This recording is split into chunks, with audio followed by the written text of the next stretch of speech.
Praise the Lord, जय मसीह की कलीसिया। आज का जो भक्तिपूर्ण संदेश है उसका शीर्षक है परमेश्वर या परिस्थिति। आइए हम वचनों की ओर बढ़ते। मत्ती का अध्याय 14 उसका वचन 28 से लेके 31 तक। उसमें लिखा है, पतरस ने उसको उत्तर दिया, हे प्रभु, यदि तू ही है तो मुझे अपने पास पानी पर चलकर आने की आज्ञा दे। उसने कहा, आ। तब पतरस नाव पर से उतरकर यीशु के पास जाने को पानी पर चलने लगा, पर हवा को देखकर डर गया और जब डूबने लगा तो चिल्लाकर कहा, हे प्रभु, मुझे बचा। यहाँ पर हम जब इस वाक्य को देखते हैं तो यहाँ पे पतरस होता है जो नाव पे होता है और यीशु मसीह पानी से चल के आते हैं। तब यीशु मसीह को देखकर पतरस कहता है कि मैं भी पानी पे चलना चाहता हूँ, क्या मैं आऊँ?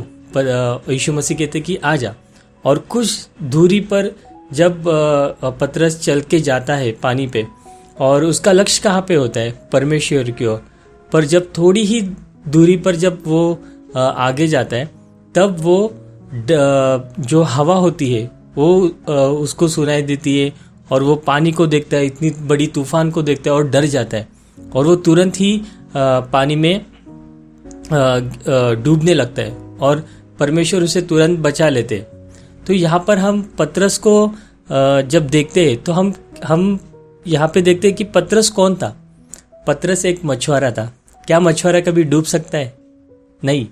एक मछुआरे को सब जानकारी होती है कि किस तरह से नाव चलानी है, कहाँ पे जाल डालना है, कैसे मछली को पकड़ना है, और कभी अगर पानी में गिर जाए तो उसे तैरना भी आता है, यानी कि स्विमिंग। तो यहाँ पर क्या हो गया कि पतरस उस परिस्थिति को देख के, जो तूफान को देख के वो डर गया। इस वजह से वो वहाँ पे डूबने लगा था। पर परमेश्वर अनुग्रहकारी है, वो हमेशा हर परिस्थिति से उसको बचाता है। यहाँ पर हम तीन चीज को देखते हैं। पतरस ने परमेश्वर की आवाज सुनी और पतरस ने परमेश्वर को देखा, और जो परमेश्वर ने कहा कि तुम चल के आओ, वो उसने आज्ञा को माना। ओके। और जब वो पानी पे चल रहा था पतरस, तब वो उसकी जो नजर परमेश्वर के ऊपर थी वो हट जाती है। उसने जो आवाज परमेश्वर की जो सुनी थी वो अभी सुनाई देना बंद होता है। क्यों? क्योंकि उसका लक्ष्य अभी वो हवा जो बह रही है, जो तूफान आया है उसके ऊपर है। जो आवाज सुन रहा है वो पानी का आवाज, तूफान का आवाज वो सुन रहा है, और उसका जो लक्ष्य जो परमेश्वर के ऊपर था वो हटकर इन परिस्थिति के ऊपर आ गया।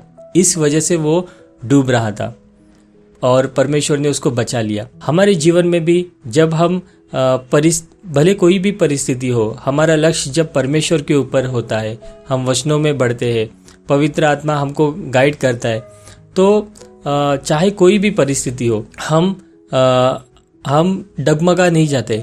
पर अगर हमारे जीवन में हम परमेश्वर से थोड़ा हट जाए और परिस्थिति के ऊपर मतलब लक्ष्य रहे, परिस्थिति के ऊपर हमारा ध्यान हो जाए या फिर उसके ऊपर ही हम सोचते रहे, तो हमारे जीवन में निराशा आ सकती है, डर आ सकता है। तो यहाँ से हम यही सीखते हैं कि हमें हमेशा परमेश्वर की ओर देखना ही चाहिए, उसकी आवाज़ सुनना चाहिए, और जो परमेश्वर कहते हैं हमसे वो हमें उसकी आज्ञा माननी चाहिए, ना कि उस परिस्थिति के ऊपर। आमीन। Thank you. God bless you all.